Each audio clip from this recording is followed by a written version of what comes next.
please welcome on stage Jean Fitzpatrick.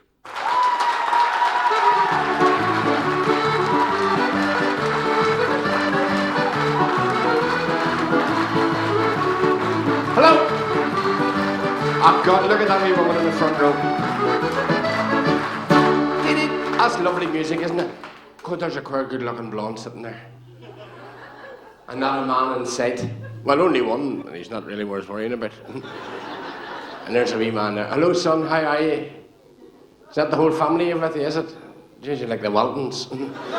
Here, come here. I know this is a comedy show, but I'm in wild bad form in it, you know. I'm worried about the wife. Honest to God. I think she's in drugs.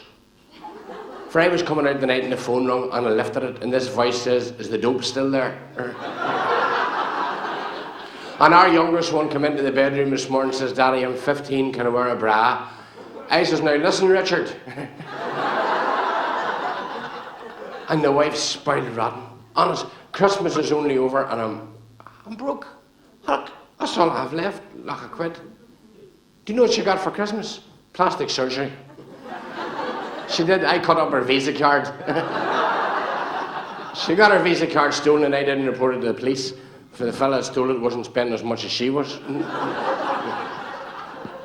Christmas is awful dear, isn't it, mister? You would know that big family of yours, wouldn't you? Youngest one says, Dad, I've me and a bike seen in Wellworths. I says, how much is it, son? He says, it's 250 quid. I says, you may keep your ass on it, your eye'll never be on it. I told that wrong, so I did. I did. That's what they call nerves at the beginning. So it is. But I don't care anyhow. They can cut it out. I couldn't care less anyhow. 4 cameras and all. Bigger crowd in our house before I left.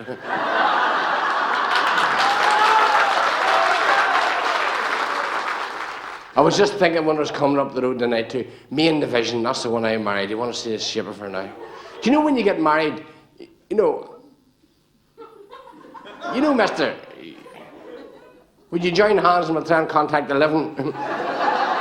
You know when you get married and the wife says, I'll always be like this. God, you seen the cut of her now? I phoned up the boss in the theatre here. I says, I mightn't make it up to the show on Sunday night. This is why what happened. I says, I had a bad accident on Tuesday night. This is what happened. I said, I was climbing over the wife to get into bed and I burnt my ass in the light bulb. And she's, honest, she was in every diet known to mankind. She was in the Herbalife, the Slim Fast, the Uni Slim. She went in the fish diet for 12 weeks. Never ate nothing only fish. She never lost a pound because she's a queer craving for worms. And we're married now 27 years.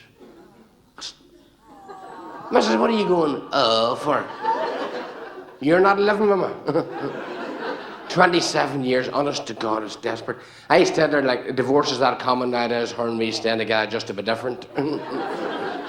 I remember when we got married to, I'll never forget it, the 26th of September 1966, in the Church of Our Lady of Perpetual Revenge. And I found out that day that Irish women's not looking husbands, hostages. You see, this last 27 years, I've been paying the ransom every Friday morning. Where's my money? Where's my money? And 2 years ago was our 25th wedding anniversary. Girls, that's awful room. Did you get yours, Mrs. Yours isn't done yet. Have you had your... Have you? Was he romantic and all, was he? I took a woman back to the same hotel we got 25 years ago. We got the same room and all we got 25 years ago. The only difference this time, I was the one in the bathroom crying my eyes out. Because you remember when you get married, do you see in the 60s, that we knew nothing. Honest to God, I hadn't a clue. The Vision says to me, where are we going on the honeymoon? I says, we're going foreign. You see, the whole week we were in Bundoran. Well, we booked into this hotel in Bundoran. Honest to God, it was that bad they stole our towels. And here's me, 19 years of age, newlywed, newly fangled, knew nothing. I was that bad in the honeymoon, there was a peeping Tom outside the window booing me.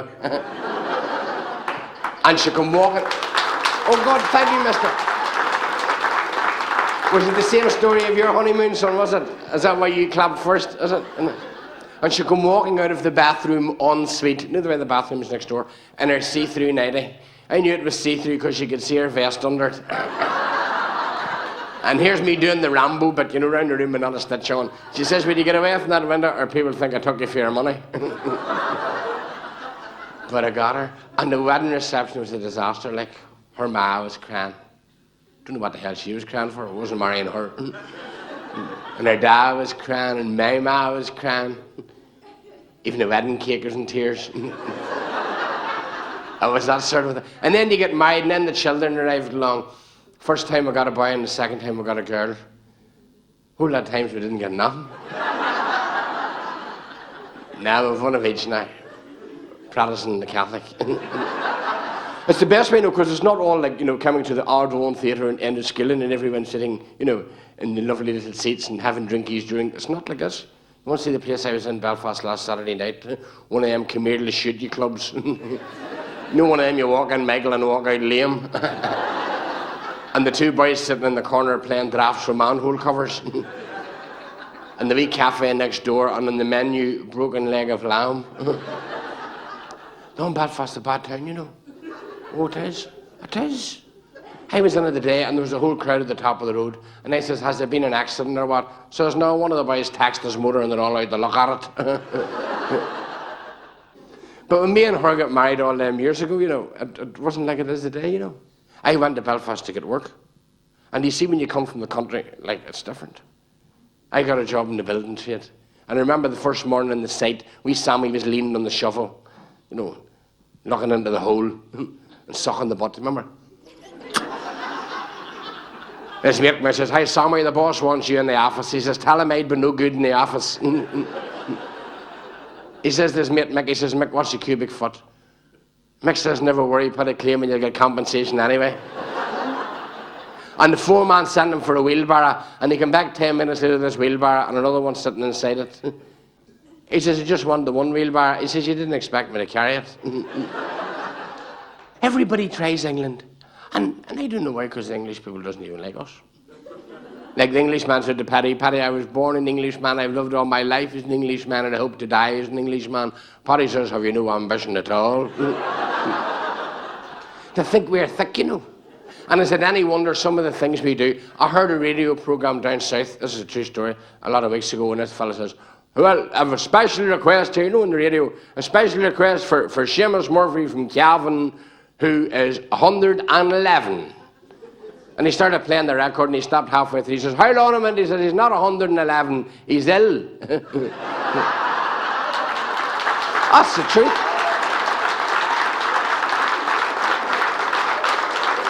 When them sort of things happen, that's why the English doesn't like us. We Pat and Mick were out in the middle of the jungle, and there was a lion. You know the way lions be lying.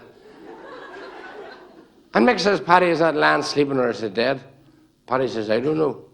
And Mick lifted a big rock and he threw it at the lion, hit it up the gob, and the lion and took a run after him. And Mick says, run, Paddy, run. Paddy says, what would I run for? Sure, I didn't throw nothing at it.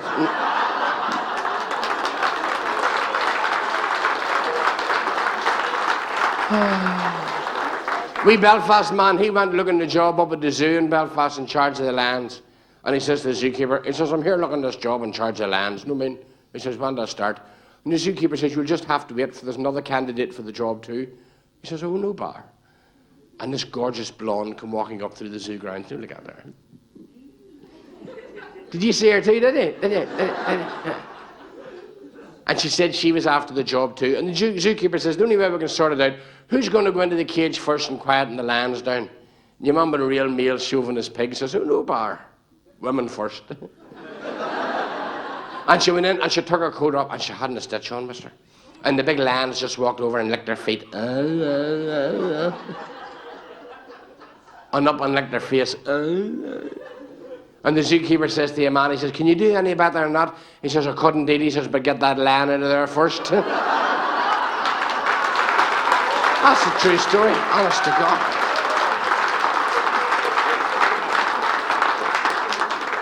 Like a wee Belfast fella, he bought them, they're sharks in Belfast, you know. This wee Belfast fella bought this wee motor car and he got it home and there was no floor in it. And he phoned up the garage, he says, excuse me, he says, that wee motor you sold me, he says, there's no floor in it. Your man says, sure, you just tell me you're looking at a wee motor to run around in.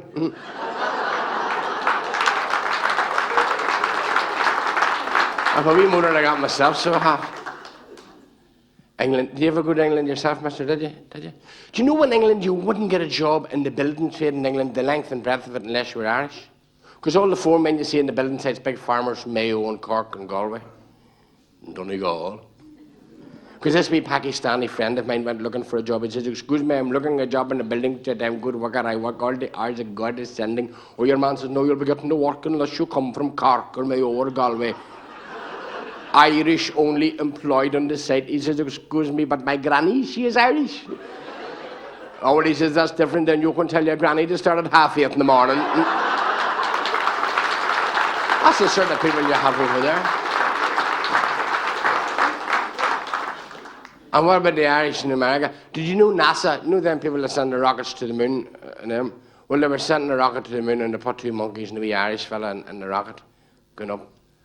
And they were sitting out in the big sight for going up into the sky. And they come on, like mission control. Mission control to monkey 1. Press buttons for take off, and the wee monkey went, all the computer buttons, and she went,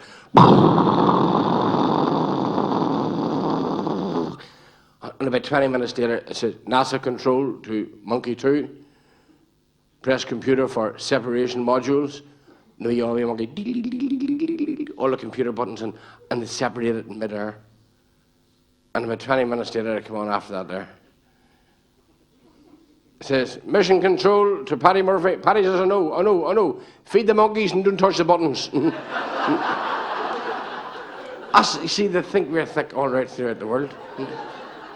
The English don't like us when we beat them at anything, but so don't. Oh, they hate it.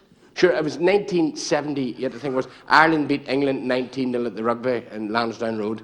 And the English were coming out after the game and wants to. Imagine being beaten 19-0 by a crowd of paddies. Wee Paddy heard him and says, and the way he has played, you're lucky he's got 0. We have to get the upper hand sometime. What about the wee Irish fella on Mastermind? Do you know him with Magnuson? And they had him in the big chair, the big leather chair, and the lights shining on him, just like this here. And Magnus says, who started the American War of Independence?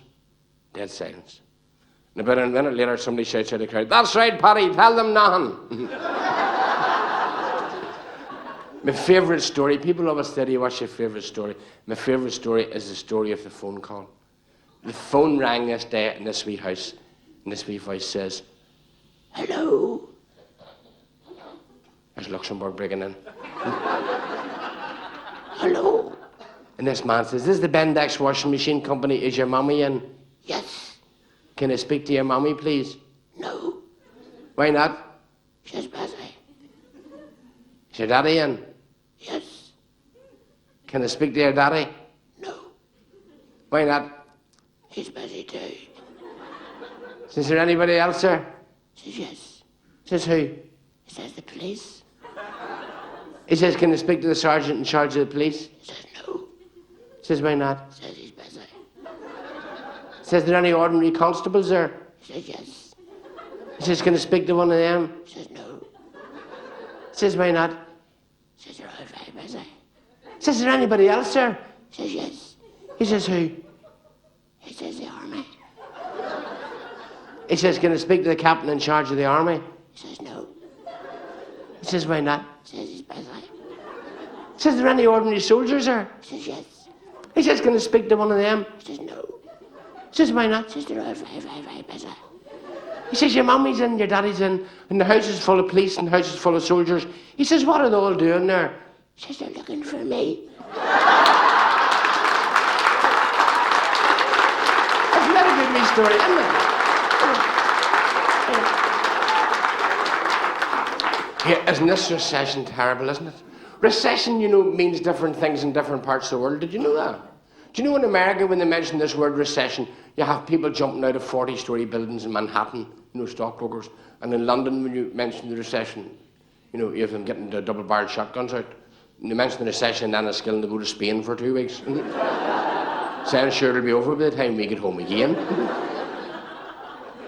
They do, don't you? Wee Belfast woman, she was going to Spain their holidays, and she says to the husband, she says, here, Sammy, do you see me and you goes to Spain this year on our holidays? I'm going topless. He says, yeah, what? He says, I'm going topless. All the women's going topless in the continent, and I'm going topless. He says, Maggie, you're not built for going topless. He says, I don't care, I'm going topless, for all the women's going topless. And they headed out to Spain and down to the beach. He says, Maggie, you going topless? She says, I am, Sammy. She says, I'm taking nothing to do with you. And he headed back to the apartment again, and he got the binoculars out, And he's watching her through the binoculars, and she got the top off and the suntan cream and all on her, and she's lying getting a good roasting they got there. And this big fella came up and started talking to her. Well, her being from Belfast, she just threw around the left fist and decked him, and run like blazes back to the apartment, and there's wee Sammy sitting as if he'd seen nothing. He says, you didn't stay out too long. She says, they hit Sammy, it's shocking, it's like a savannah bath out there. It's terrible. He says, you're Larry, I was watching you. What did that big fella say to you? He says, he didn't say nothing. He says, go on, what did he say? He says, he didn't say nothing. He says, go on, what did he say to you? Oh, he just looks at me and he says, hey, Jimmy, where do you get the deck chairs around here? Wouldn't you die, George, if that happened? Wouldn't you? Wouldn't you? You would just die in a million pieces. You would. We drunk coming down out of Skilling one night full and he's going like that there. And two nuns come walking up towards him, and one walked around that side and the other one walked around that side. He says, how does she do that?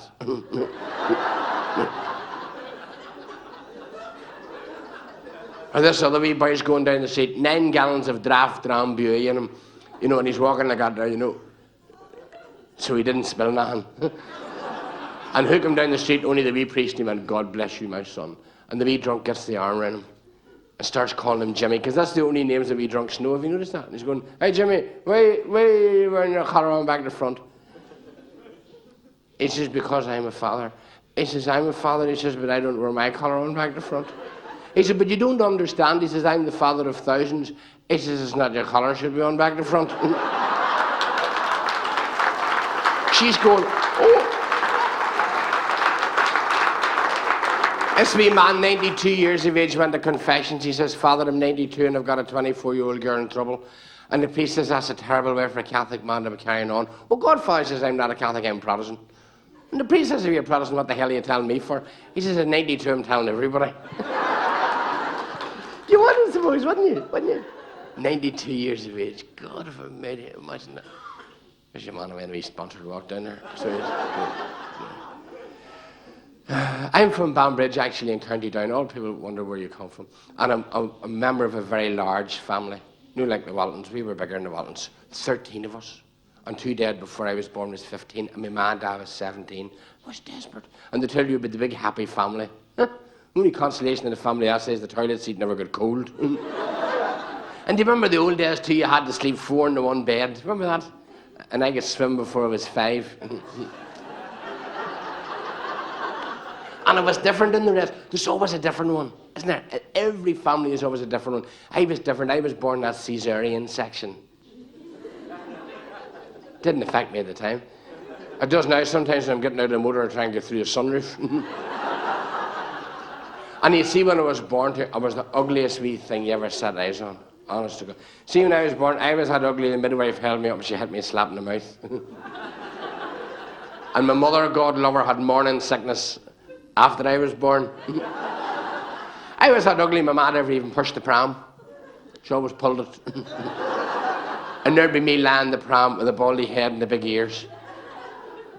My ears was that big, my ma and dad was taking bets and I was going to walk or fly. And I hated being wee. I hated it. When you went to school and all, I hated it. Remember the teacher, Fitzpatrick, yes miss, where was Anne Boulon to be hated? I says, just under her chin. She says, where's Uganda? I says, he's still up in bed with my granny. She says, who was it in the Bible gave Adam the apple? It says Granny Smith. I was thick. And another thing too, we knew nothing about sex.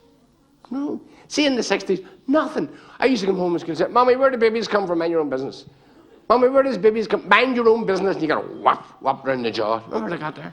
And every Irish mother told every Irish son the same old story. You are found under a cabbage leaf up the garden. Remember that one? Remember? And I used to come home from school and I was hooking one day and I found a wee caterpillar and I says, you're dead ugly, but you're my wee brother. It was so different, wasn't it? Growing up in them days.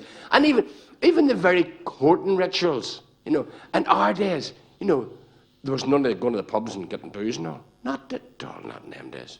Down to the local cafe. bottle of Coke and 6 of us sitting, over the one bottle of Coke. And now it's pubs and discos and we had the dances. Remember the dances? Oh, God, do you remember the dances? 500 men on this side, do you remember? 1,200 women over under. You say to your mate, I'm away to get this big blondie bit, and you would down her up in the winkle picker shoes. Remember the winkle pickers? The most comfortable shoes you could put on if you just had the one toe. And you get to look at your woman and like, oh, mother of God, look at the gum in your woman, come on, the hell on. Everybody has the right to be ugly, but she abuses the privilege. Do you remember that? And look at the gum on the one beside her. Look, she's like a melted Wellington. Look at the face, not there. And you see, it was fear. It was fear. You see, the kids of the 90s have something that we didn't have in the 60s. Vodka. We had no Dutch courage. You'd go to them dances, no drink, nothing. There's big paisley serves the devil's buttermilk was not permitted. You'd go stone cold sober and you had to face that wall of female resentment. Remember? You'd say to your mate, well, we'll hit the dance floor. No, how long does the few gets up? And then the floor would be packed, and then you get the hand in the pocket, walk around, as if I'm not afraid of women, like nodding at them. Are you getting up? No. Or if you're real sophisticated, come on. Down in Ballymena men used to walk up to women and say, are you rising? Honestly, are you rising? How was it? No drink. No. I remember my mate saying to me, Jean, if you took a wee drink, it would relax you. And I took a wee drink, and right enough like it fairly relaxed me. I was in a coma for 3 days. Remember the first drink? All your mates, come on, get it down, you'll not do you down but a harm. And then an hour later out in the toilet, come on, get it up, it'll do you the world of good. And you coming home with drink and your mother would kill you. But you see, the whole world has changed now. Kids do it different. And, the first girl ever I went out with my life, big sexy one from Dungannon. She had suspenders and all over her jeans. And now we were out in the car and she nearly had the neck yet off me. She was kissing around my ears and everything, and I'm sitting on my fingers through her handbag. She says to me, do you want to get in the back? I says, no way, you girlie. She says, why not? I says, I want to stand in the front with you. We just didn't know, so we didn't know. And you'd go to them dances, I remember going to a dance one night in Bundoran, and I was dancing this big blondie one from Dublin. She says, I'm only here for the weekend. I says, I'm dancing as quick as I can. I says, remember?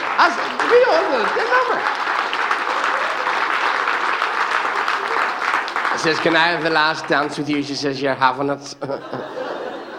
Says, you have lovely eyes, I could live in them. Said, they suit you, there's a sty in one of them. The torture we went through in the 60s over women wasn't ordinary, so it wasn't crazy. What about me drunk coming home from the pub one night and he fell over his woman's bin and a big black cat jumped out. He says, imagine somebody throwing a good cat like that away. Another thing too, people in the 60s were far slimmer than they are in the 90s. Do you know why that is? When we came out of those dances in the 60s at 1 o'clock or 2 o'clock or whatever it was in the morning, there was no chip vans outside and Chinese carriage going to 3 o'clock in the morning, kebab houses going, and no, there was nothing like that at all.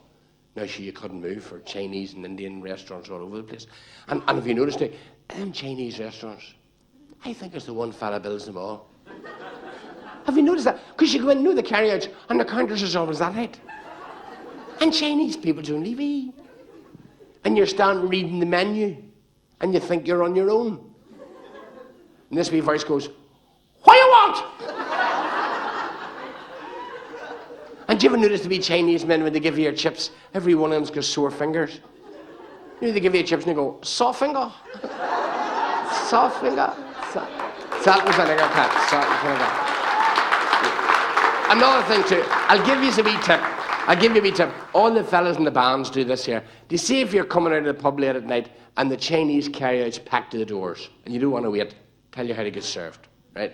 You lean up against the wall and you go, bleh. Bleh. And they go, so don't be sick in here. Bleh. So don't be sick in here now. What? You don't be sitting here. What do you want? 2 chicken curries and onion rings and fried rice, and they serve you first to get rid of you. That's the way to do it. The next night you try that one, it works. No. And I love Indian grub. Oh, India, it's my favourite. Have you got an Indian up here, have you? It's great, isn't it? It's lovely. You ever get them onion badges and you find out why Gandhi wore a nappy? And you get the vindaloo curries when you have to put the toilet roll in the fridge for a week. No. Oh, they're perfect. There's a lovely one opened in our town, and I was in on Sunday night. It says to the Indian fellow, "What is the specialty of the house?" He says, "Chicken ding." I says, "What the hell's chicken ding?" He says, "Chicken done in microwave." You know the way the missus the microwave goes ding. Suppose you have a gas one, have you? Girls, have you seen the new microwave beds? Have you seen them? God, they're great. Get 8 hours sleep in 12 minutes. Here, do you know where it's very nice? The Killy Heverin, out the road, was awfully nice. Me and the Vision was on one night for a wee night out, and there was duck on the menu. And I says to the waitress, "What's the duck like?" She says, "It's like a chicken, but it's bigger." And the head waiter said this, he fell a wine for table 12, and he went, "Oh." Come here. This wee fella came home from school one day and says, "Daddy, will you help me with my homework?" He says, "I will, son." He says, "Daddy, what's the difference in theory and fact?" And the dad thought for a minute or two, theory and fact. We'll think now. Yes, he says, "I went into the kitchen and asked your ma, would she go with the next door neighbour for £5,000? And he then came out and says, "Hi, Dad." She said she would. He says, "I went into the kitchen and asked your sister, would she sleep with the next door neighbour for £5,000? And then he came out and says, "Hi, Dad." She says she would. He says, "There you are, son. The theory is me and you should have £10,000, but the fact of the matter is we're living with 2 sluts."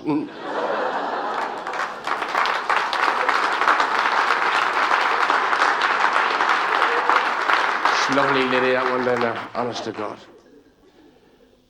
What about the fella into the pet shop in Oma? He says, "I want to buy a wasp." Your man says, "We don't keep wasps." He says, "You have 6 in the window." 2 fleas coming out of the pictures. One says to the other, "Well, we'll walk or take a dog." This fella, this is a true story. This fella was trying to sell these Bibles, during the recession, because the recession has been terrible, you see. And people just haven't got the money. And he couldn't sell them. And his best mate, wee Sammy, who happened to have a wee stoppage in his speech when he got excited, Sammy says to him, sure, if you want, hey, I'll give you a hand. He says, "God, Sammy, son, if I can't sell them, there's hardly much chance of you selling them." He says, "Sure, give us 3 anyway." So he got the 3 Bibles and away he went, and he came back the next night. He says, whoa, would you have another 5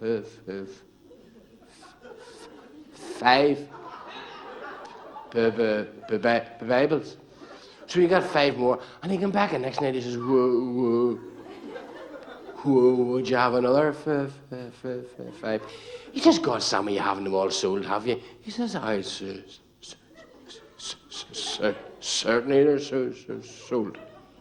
He says, "God, Sammy, I tried them and I couldn't sell them at all. How come you were able to sell them?" Sammy says, hey, just went to the people and asked them, would they like to buy a Bible for £15, or would they like me to read it to them? You would soon buy one, like, wouldn't you? Honest to God. Any golfers in? Anybody play golf? I love the golf. I took it up about 2 years ago. God, it's great. Like, during the Irish Open down at Mount Juliet, there's usually 2 Kerry men, and they're sitting sipping pints of Guinness, and the golfers on the TV, and they're sort of half watching it. One old fella says to the other, "Jez," he says, "that Nick Faldo's some player, isn't he?" The other old fella says, "Why wouldn't he be? Sure, there's nobody marking him."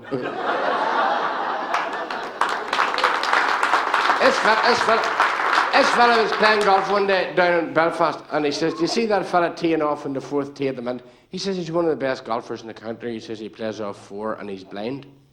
He says, "You couldn't play off 4 and be blind, that's impossible." He says, "No, this fella's brilliant. He's into all kinds of sports. He's a phenomenon, or a big word like that. And he says, you'll see him later in the clubhouse. So we're in the clubhouse talking, he says, hey, you're a great golfer. He says, I am. He says, what do you play off? He says, 4. He says, is it true you're blind? He says, I am. He says, how can you play off 4 and be blind? Well, he says, I have these special 7 irons and 8 irons and 9 irons that were made by Severiano Ballesteros. He's a golfer, mister. You know? And they have braille readouts and heat sensors, and every time you hit the ball, the braille readout tells you 150, 200, hook, slice, draw, fade. God, he says, them's great. He says, what other sports do you do? He says, I do a bit of water sport, you know, a bit of water skiing and do a bit of swimming as well. And I've recently took up parachute jumping. He says, parachute jumping? And you blind? He says, that must be hard. He says, no. He says, you just jump out of the airplane, and, he says, and you count up to 10, and you pull the strings in the parachute, and then you float down. And then when you're 30 foot off the ground, you lift your knees up into your chest for the landing. But your man says, if you're blind, how the hell do you know when you're 30 feet off the ground? He says, the lead in the guide dog slackens. That's true. It's a long way from golf, isn't it? What about 1991? I was thinking back there when Down won the football in Dublin, and somebody met Ian Paisley about a week later. Says, well, Mr. Paisley, what do you think of them taking Sam Maguire back across the border? Well, I thought it was about time they extradited somebody. Come here. Do you ever go to any of those big sporting occasions? They're brilliant. See when Ireland play England in the rugby at Lansdowne Road. Oh, brilliant. The passion and and you couldn't get tickets for love nor money. And I was at one, and there in the middle of the stand, there was one empty seat. And I says to this wee fellow, what does that seat doing empty at a match like this? Your man says, I had a ticket for the wife, but she died. I says, God, she knew relatives could have used the ticket up for her. She said she had, but they're a funny old crowd, they wanted to go to the funeral. You see, everything goes to the wall. Everything goes to the wall. You know? I came through Ballinamalard one night and I was going like blazes and I killed this wee woman's rooster. And I went up to the house and said, Mrs. I killed your rooster, I'd like to replace it. She says, place yourself, the hens is round the back. Or what about the wee fellow was late for school one day and the teacher says, what kept you? He says, please sir, I had to bring the cow to the bull. He said, could your dad not have done it? He says, no, sure, it has to be the bull. Could you explain that to him, love? Could you? There's a wee man down there, he didn't understand it at all. Boy was coming home one night from a hotel in Oma about 3 o'clock in the morning, and he's driving down, you know, towards the Ballygolly roundabout at 3:30 in the morning. The red light. Nobody can you see the red light, the driving fairly improves, doesn't it? And he winds the window down. Good evening, Ossifer. Suppose there's been an accident or something. He says, no, it's a routine police check. He says, where are you coming from this night? He says, was there a big function up in the Silver Birches Hotel in Noma? He says, were you drinking? He says, definitely. He says, what do you have to drink? He says, 8 pints of Guinness, 7 double Black Bush, a bottle of red wine with my dinner, and then I had a double brandy. He says, would you mind getting out of the car and blowing into this wee bag? He says, what's wrong? Do you not believe me? Imagine doing that there, you a feed of drinking. You'll go mad, wouldn't you? Do you know where it was 1 year too? If we had any visitors in from foreign parts, you know, like Australia or Canada or... No, we're all right. The Aussies are thick. The Aussies are thick as bricks. I was in Melbourne, gave your man the passport. He says, have you got a criminal record? He says, why is it still compulsory? And on Neighbours. Do you watch Neighbours, do you? Do you know why it's on twice a day? Do you? That's that bloody bad you don't believe it the first time. No. But the problem is flying to them places.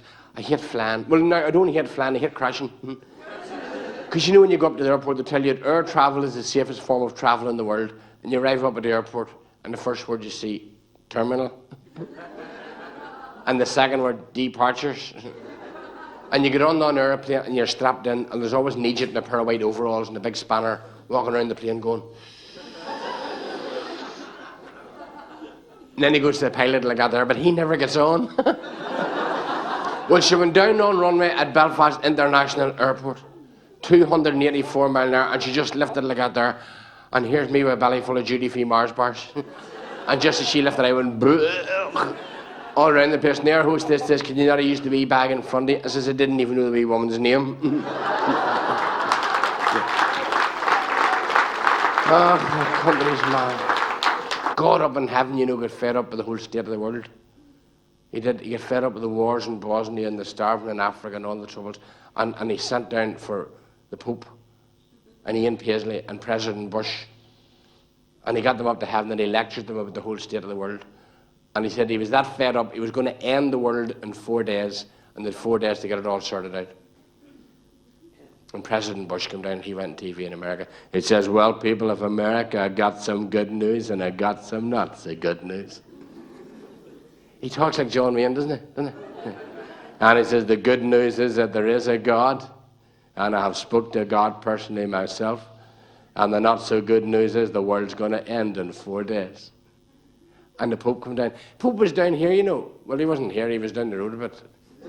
It was 1979. Remember, he was in Drogheda. It was that many Catholics across the border, that big place he left with 1,000 bricklayers to brick it up. Remember, that was the day he told the glue sniffers that he loved them. Remember, he says, young people of Ireland, I love you. He says, I got some good news and I got some not so good news. And the good news is that there is a God and I have spoke to God. And the not so good news is the world is going to end in 4 days. And then Big Ian came down. Well, yourselves, people of Ulster.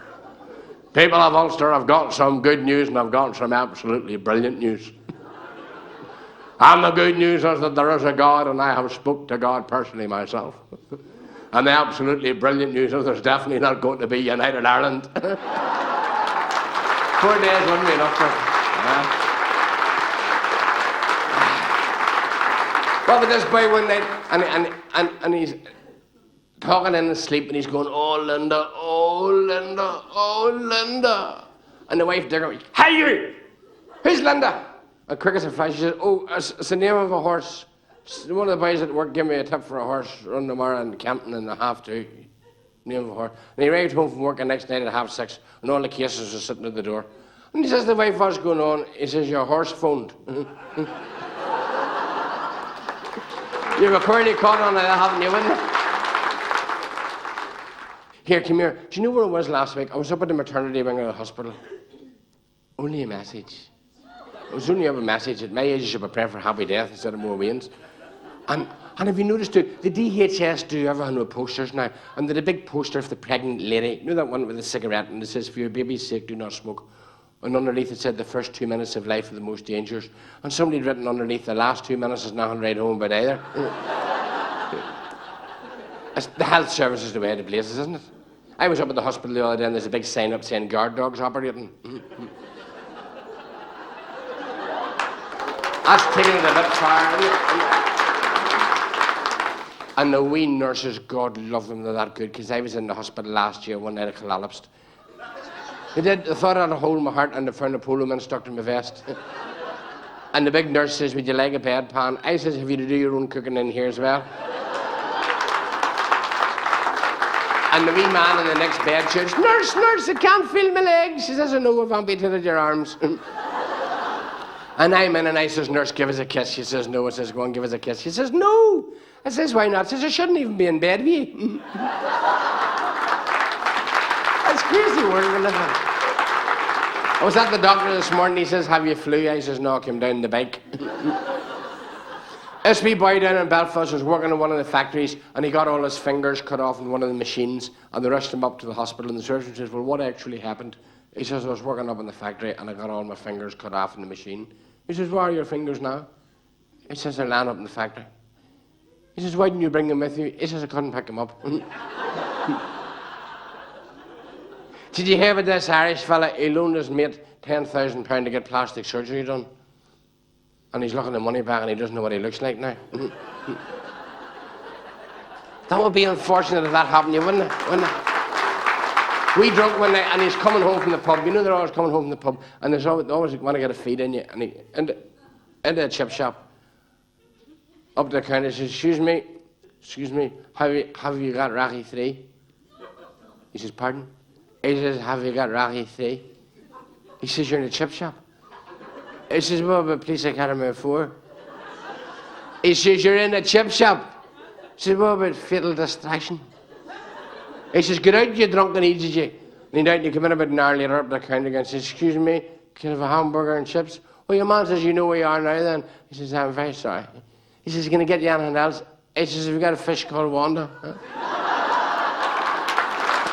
That was the video of that one. The great Jimmy McGee. You know Jimmy McGee, don't you? From RTE. This is a true story. During the last World Cup campaign when the Republic were playing in Italy, they won a match, you see it, and all the fans are coming in to see it the night going, here we go, here we go. No, Jack's Army and all that. And they were going clean match. And there's the great Jimmy McGee coming up the street. The memory man from RTE knows everything that's to be known about sport. And they all surrounded him. Jimmy, it's yourself. Come here, I want you, Jimmy. And all the boys follow. Jimmy, come here and answer a couple of questions first. Jimmy says, throw them out. Jimmy, tell us this. Here's a question for you, Jimmy.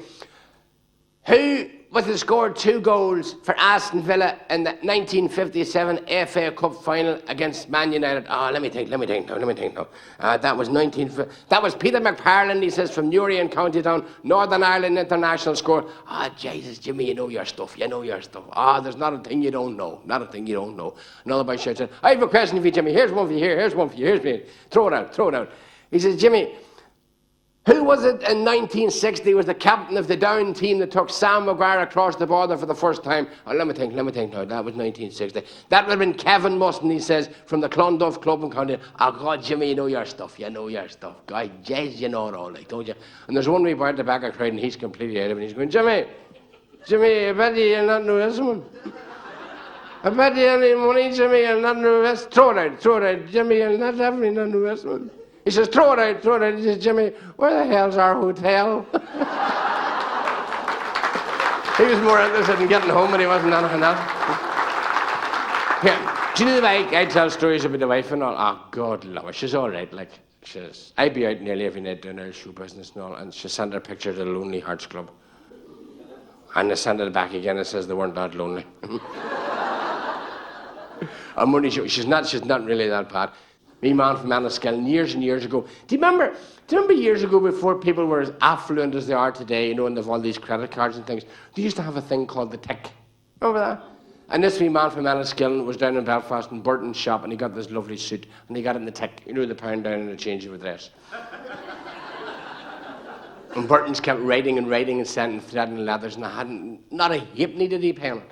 And they sent more letters, and he still didn't pay. And they had a thing in Burton's in those days whereby they called on your Christian sense of duty, and they sent him this wee letter, and they put a quotation from the Bible on it. You were naked, and we clothed you. But he knew the Bible too, and he sent one back to them. You were a stranger, and I took you in.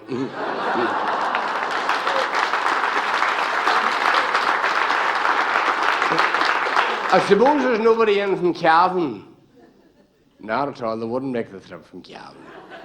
Cavan people, they get the name of being tight-fisted. You know the way the Scots are supposed to be tight-fisted, And one fella says to the other, I see Earl Hamish died and left £30,000.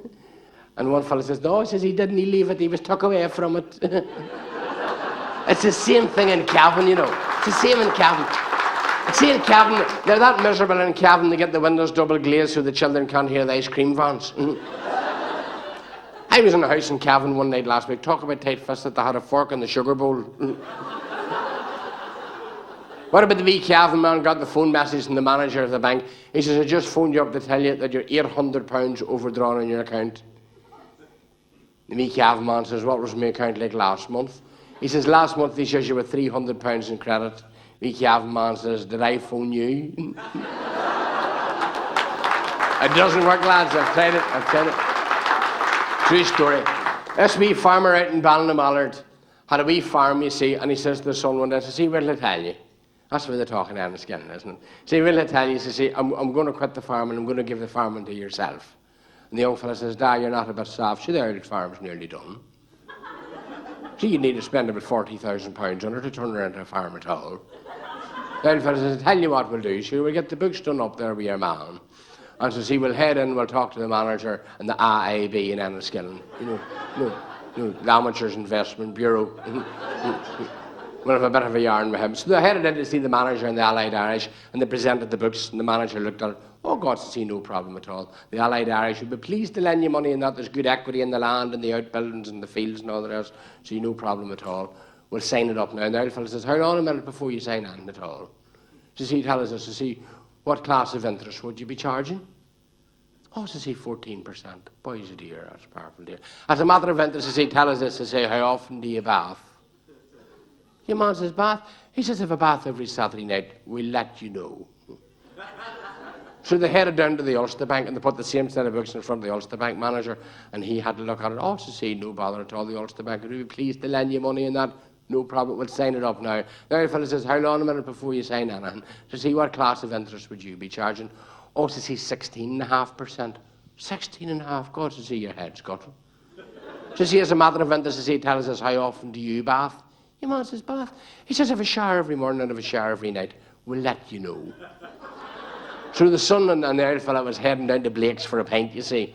And the young fella says, Dad, says he, I suppose we'll be doing the deal, says he, with the AIB, they're only charging 14%. And the one buying the Ulster Bank's charging 16.5%. Suppose we'll be doing the deal with the AIB. The old fella says, well, not indeed, we'll be doing the deal with the Ulster Bank. Says he, Dad, why is that? Says he, I'll tell you why it is. The only man in the Ulster Bank says he has a shower every morning and a shower every night. And believe you me, you'll be kissing his ass for the next 25 years. See, if you're looking money, I'm telling you. Oh, God. This wee Belfast millionaire was over in England in his Rolls Royce. And he was parked 20 miles on the other side of Leeds, you know, and he's at the side of the road, in the hedge. And he's going, bleh, bleh, oh, God, I'm bad. Oh, God, I'm real bad. And the police car came driving up with the chief constable from Leeds Police. And are you going to be sick, missus, are you?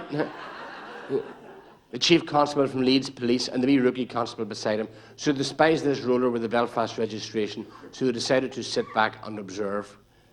So they're sitting back in the police car watching. Now, they don't have the same police cars in England that they have here. You know the way here they have them double-glazed armour-plated 4x4 Ford Sierras. The English police, they're driving them new 16-valve Skodas. Have you seen them, have you? God, they're great. 8 valves in the engine and 8 valves in the radio. Do you know the difference in a Skoda and a Jehovah's Witness? You can slam a door in a Jehovah's Witness. Or the difference in a Skoda and the flu. You can get rid of the flu. So the dander's up, you see. The dander's up. Good evening, sir. All right? Oh, God, I'm bad. God, I'm real bad. Says, have you been drinking, sir? Oh, don't talk to me about drinking, boy. Don't mention drinking to me, boy. I've been on the drink from a graph of Stanley Sea Link this morning and Stranraer. God, I'm... So, is this your car, sir? He says, of course, she's mine. Hank of a joyrider or something. He said, would you mind accompanying us down to the police car, please? So they took him down to the police car and they breathalyzed him. And the chief constable said to the young constable, you drive the police car on back to Leeds and I'll drive him back in the Rolls Royce for official charging. They did. So the wee constable, he scoots off in the Skoda away down the road to Leeds, you know. And there's the chief constable linking this wee drunk up the road and him going, oh, God, I'm bad. It's not very often the police will help a fellow with a drop of drink in him. Oh, God, I'm bad. And he got up to the front door of the Rolls Royce and opened it, and there sitting behind the steering wheel was his chauffeur. Oh, my God, he says, I seem to have made a dreadful mistake, haven't I, your man? Says, maybe you haven't. Oh, God, he says, I'm bad. But he says, you're far worse, you have 20 miles to walk it back to Leeds. And then they try and say, oh, boys, it's thick.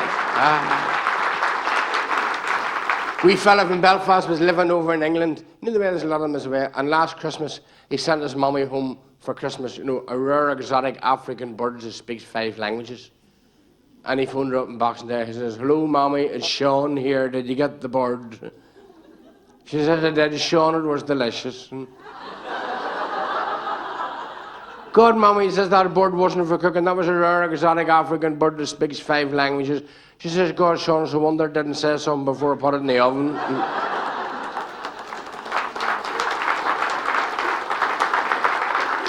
Children are brilliant, aren't they? There was somebody doing a wee survey, you know, around the houses. You know these ladies with the clipboards and all that? And she come to this door, you see it, and she knocked it. This wee fella came out. And she says, hello. She says, hello. He says, can I speak to your mommy, please? No. Why not? She's not in, so she's not. He says, can I speak to your daddy? No. Why not? He's not in neither, so he's not. Says, is there anybody in? Says, yes. Says, who? Says, my sister. Can I speak to your sister? He says, how long? And then he came out 5 minutes later. He says, you can't speak to my sister neither, so you can't. She says, why not? Says, I can't get her out of the pram.